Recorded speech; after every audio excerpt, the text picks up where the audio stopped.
Monsieur le ministre maa ngi lay nuyu. maa ngi lay fay soxna si. ñu ngi dëkkmal li nga xamante ni mooy tabaski waaye campagne agricole bi aussi ñu ngi xaar taw yu njëkk yi def nga ci tey communication bu am solo ñu bëgg nga ñëwaat ci. D'abord maa ngi nuyu tous nos compatriotes sénégalais di li war leen wax ne tey jii def na ñaari communication benn mi ngi nekk sur la préparation de la tabaski deuxième communication bi mi ngi nekk sur la campagne agricole mais aussi def naa bilan wu campagne bi ñu génn d'abord si ndigalul son excellence le président de la République ak premier ministre bi organiser nañ benn conseil interministériel sur la tabaski. Pour conseil interministériel boobu nag bi ñu koy kii ministre yu bari daje woon nañ fa ministère des forces armées ministre de l'intérieur ministre de la santé ministère des transports pour xool nan lañ may jàppale pour organisation tabaski bi. su ngeen xoolee aussi la semaine dernière man ak sama secrétaire d'État on a presque parcouru le pays pour xool ravitaillement wu marché bi. Sénégal mi ngi soxla 2 millions de moutons lañ soxla pour satisfaire la demande nationale en moutons de tabaski mais si 2 millions de moutons yooyu 900 000 yi moom la ñuy jaay ci marché de bétail yi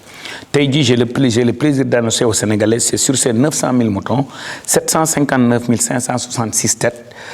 soit 84,4% de la demande de ces 900 000 là yàlla def na ba dugg na ci mi ngi ci marché de bétail yi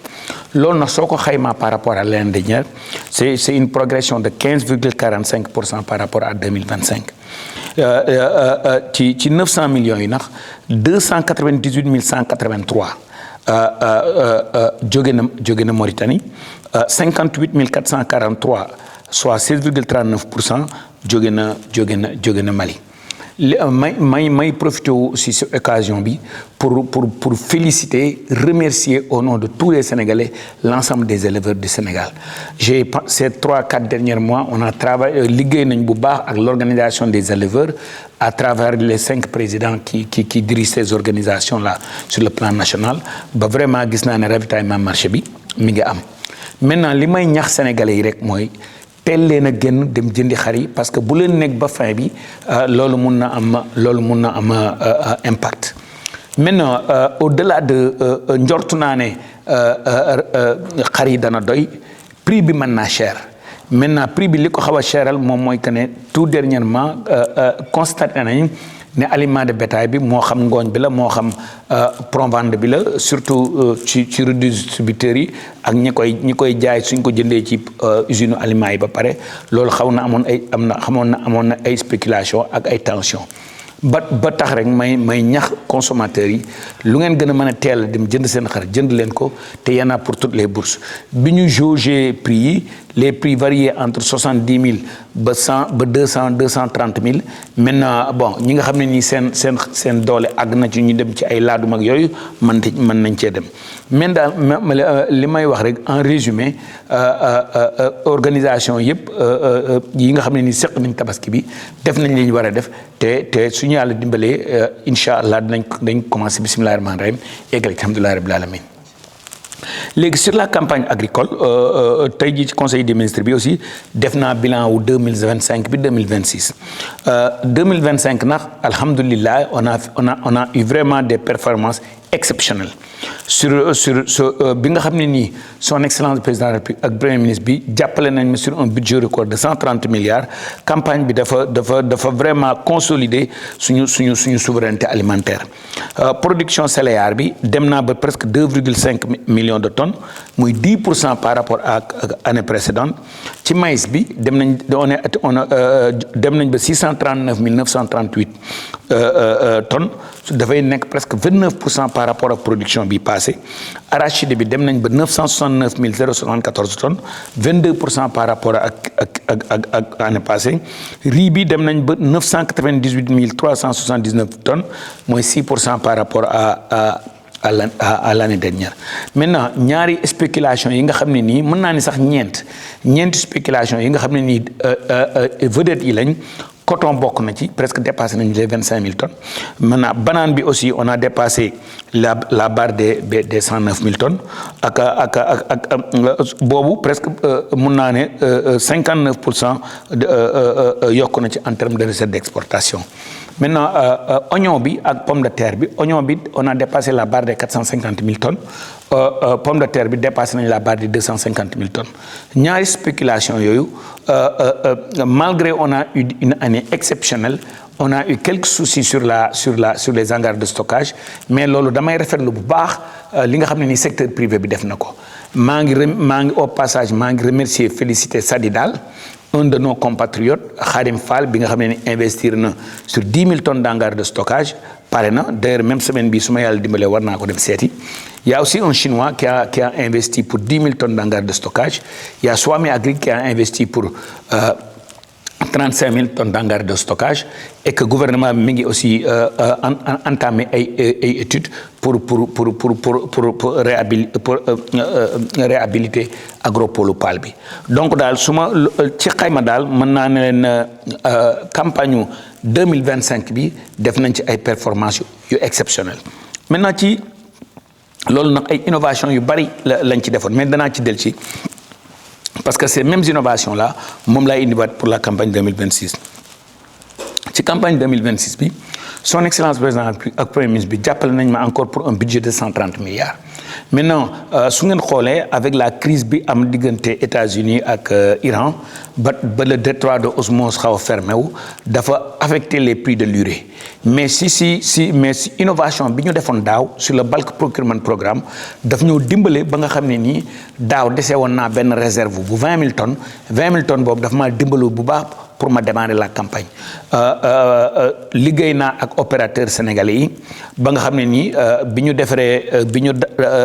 dawalaatee bulk procurement bi sécuriser naa waat beneen 50 000 tonnes urée boo xam ne ni suñu yàlla dimbalee le 15 bi war 10 000 wala 15 000 tonnes war laa ñëw li si des war a ñëw le 25 juin. léegi nag bulk procurement boobu daf ñuy permettre ñu mobiliser 100 000 tonnes de d'urée su ngeen fàttali ko daaw utiliser nañ aussi digitalisation pour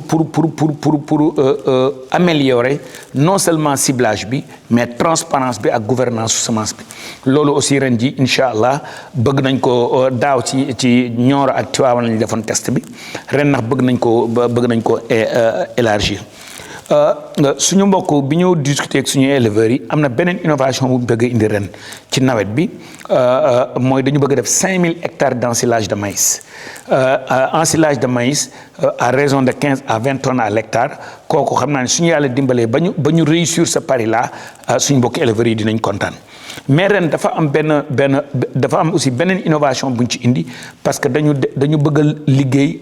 en étroite collaboration avec ANACIM. Parce que ANACIM bi ñu defee prévision démarrage campagne bi am na benn stress bu ndaw bu ñu alerté mooy nawet bi mën naa retardé wu ay stress hydrique mën na am et que nawet bi du commencer d'une manière uniforme. Maintenant li ñu def nekk nii ANACIM envoyé nañu benn tableau pour les 46 communes départementales jox nañu benn intervalle fan la nawet bi war a commencer ak fan la war a yem. léegi loolu semaine prochaine conseil des ministres digal nañu ma inviter tous les acteurs pour xool maintenant nan la ñuy anticiper distribution des semences yi. Variété semences yi ñu war a joxe parce que peut-être su dee scénario boo xam ne nii nawet bi dafay gàtt peut-être da ngay dem dans des variétés à cycle court mais loolu yëpp dama bëgg a organiser la semaine prochaine benn réunion boo xam ne tous les acteurs seront présents moo xam ANACIM la moo xam producteurs yi la moo xam opérateurs yi la moo xam tous les autres services concernés pour ñu xool nan la ñuy organiser campagne bi ba nga xam ne nii encadrement paysan bi ci war spéculation yi ci war stratégie de fertilisation bi ci war lépp dina am. beneen innovation bu ñu indi ren ji aussi moom mooy dañu bëgg a agressif sur la santé des sols ba tax na ci leadership bu INP bëgg nañoo accélérer cholage bi phosphatage bi amendement organique bi maintenant sànq wax naa ci affaire urée bi 100 000 tonnes yi nga xam ne moom la ñuy sécuriser démarrer 50 000 tonnes yi pour la campagne hivernale maintenant comme yaakaar nañ ne prix wu urée bi tendance baissière lañ nekk malgré joxe nañ délibération yi nga xam ne nii campagne de notification bi ci opérateurs yi def nañ ko mais 50 000 tonnes rek la ñuy fixer prix bi pour le moment suñ demee ba campagne horticole bi ñëw ñu xoolaat nan la ñuy fixer waatee prix bi suñ demee ba campagne contre saison bi ñëw ñu mën a fixer aussi prix bi c'est ren aussi si ciblage bi pour non seulement améliorer ciblage bi améliorer transparence bi ci distribution des engrais dañu utiliser registre national unique bi mais aussi lëkkaloo ministère de la famille et de la solidarité ñu xool famille yi nga xam ne nii famille yu gën a vulnérable famille yi gën a soxla ndimbal ci jiw bi ak ci engrais bi ñu fexe ba ñu jox leen ko mais jaar ca mais traçabilité boobu mu am ak le soutien de la digitalisation ak les forces de défense et de sécurité ñoo ngi xool aussi ministre de la fonction publique dafa organiser woon benn govaton mu am ay xale yu ñu ci ràññee yoo xam ne nii def nañu créer nañ ay application yoo xam ne nii bëgg nañ ko aussi dugal ci digitalisation bi pour xool nan la ñuy nañ la ñuy utiliser xarala yu bees yi pour améliorer distribution semence yi leneen li may mujj wax rek mooy allo tracteur su ngeen xoolee gouvernement yi passé dañ daan jënd ay équipement agricole ci leadership bu son excellence président ak premier ministre indi nañ benn concept bu bees mu mel ni Yango wala Uber mais pour les tracteurs allo tracteur léegi li ma ci gën a rafetlu aussi mooy ce sont des Sénégalais qui l'ont développé consortium sénégalais bu ñu tuddee COSIAS moom moo gagné les premières opérations te suñu yàlla dimbalee incha allahu rabbi ci campagne bi danañ door allo tracteur bi mais ci stratégie de digitalisation yi aussi ren ji bëgg nañu fexe ba jigéen ñi gis seen bopp jeunes yi gis seen bopp transparence am ñu améliorer gouvernance bi lëkkaloo ci ak les forces de défense et de sécurité fexe ba député yi bokk ci commission yi jeunes yi bokk ci commission yi jigéen ñi bokk ci commission yi pour une transparence absolue. Merci monsieur.